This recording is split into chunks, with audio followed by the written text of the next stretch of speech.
Hey parents, let's talk about your kiddos' IEP goals. Are they making meaningful progress, or is it just based on the mere minimum? This is actually required under law now to make meaningful progress. So back in 2017, a case called Andrew F., the Supreme Court ruled that anything more than the minimum or de minimis is no longer lawful.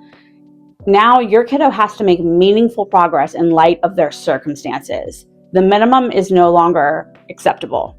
This idea of meaningful progress versus minimal progress or de minimis reminds me of something that I struggle with, and that's a pet peeve of mine, which is when I hear kids are resilient, which they are, but they shouldn't have to be, right? And resilience isn't a substitute for support, and it doesn't mean that their needs aren't real, okay? So a really simple analogy of this is plants. Plants are incredibly resilient, right? They can grow through concrete. They can grow through tiny cracks in the sidewalk.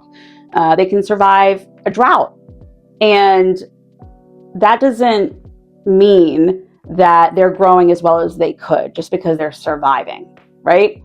And look at that same plant and give it rich soil and sunlight and water and the care that it needs, and it's going to grow steadily and reach the growth that it's capable of because it's supported to grow according to that plant's individual potential. Okay, so kids are the same. Resilience lets them get by, but with proper support, they can make meaningful, measurable progress based on their abilities. Even with that, explicit analogy, it can still seem super ambiguous and arbitrary, and it can be. But what it means is that your kiddos' goals, IEP goals, should move them forward in school and in life skills, and that those goals should be ambitious but also realistic. So just to give an example, I haven't run a full mile continuously since I was in high school, honey.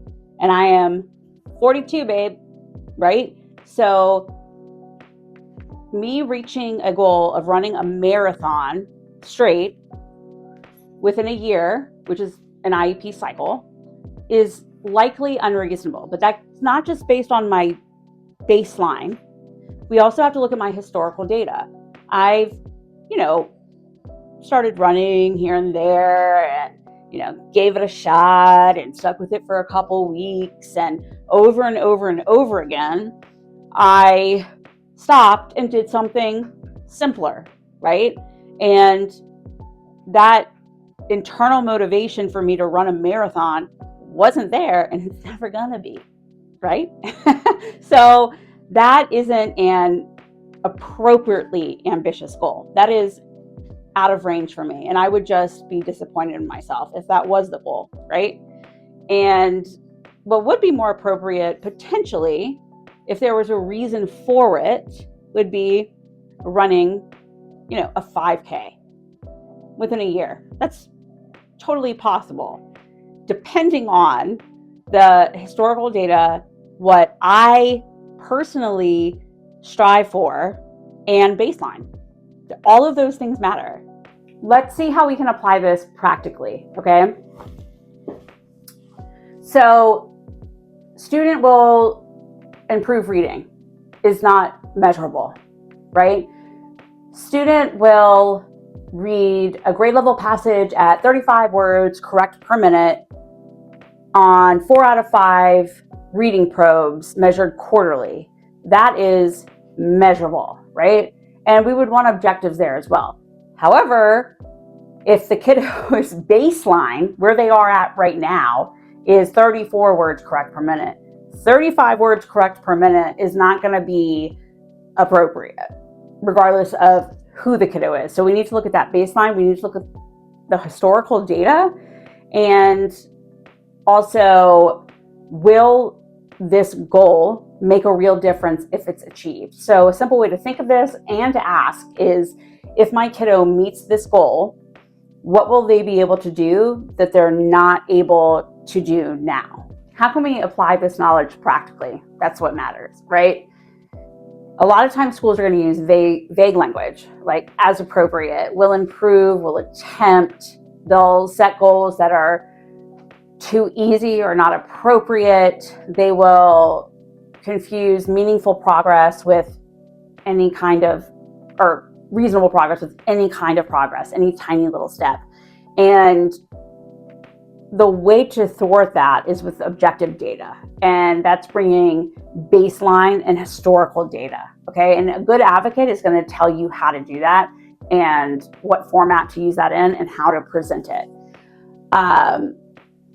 Because framing goals and using objective data is an amazing way to give you leverage, because it's really hard as a parent to not just come in attacking or with just emotion. So when you have that objective data, that's really powerful. Okay, hopefully this makes it a little bit clearer and less ambiguous about what reasonable progress means, okay? So we're not talking about de minimis like before in Drew F. We're talking about meaningful progress based on the student's unique circumstances, right? And to try to ensure or encourage that this is happening, ask questions, know the data and how to interpret the data and what quality data is, and make sure the IEP is truly going to move your child forward in meaningful ways, okay? This isn't something that you're just going to know off the top, right? If you need help, if you need guidance, if you want tips, tricks, etc., reach out to me. I am Katie Fernie. I'm an education consultant, and you can reach me at hello@theconnectedstudent.com or check out my website at www.theconnectedstudent.com. Thanks so much. Any comments are very appreciated. Thanks, guys.